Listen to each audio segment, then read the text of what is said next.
One thing to point out is sometimes people have this myth belief that everyone just has one mindset. You have a fixed mindset or a growth mindset. But you can really have a different mindset for just about every skill, ability, or trait.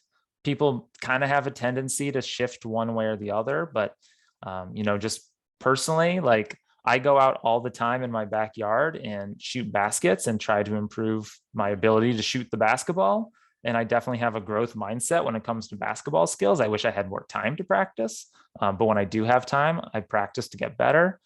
But something like art or singing, if I'm honest with myself, I have a pretty fixed mindset that I could quit my job today and pour all my resources into singing lessons, and it is never going to make me a good singer. So we can have different mindsets about all sorts of different things, and students can be the same way. They might have a very fixed mindset about math, but a more growth mindset about writing, say. A second big myth, and I think this is something where people have sometimes bristled at growth mindsets, is that they're this panacea for bad schools and bad teachers. And this is where the research in growth mindsets has really been going in the last 5 or 6 years, is looking at, okay, we've developed all these growth mindset interventions.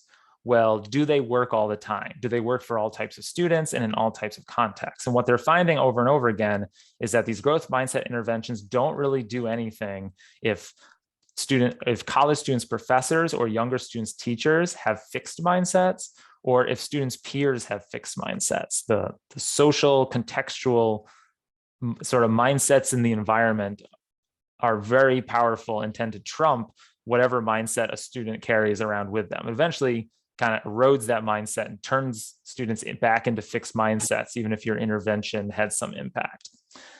So the environment's very important.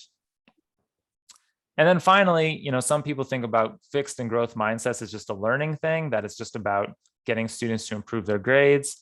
But research has shown that having a growth mindset leads to reduced stress. It can improve health. It lowers adolescent aggression.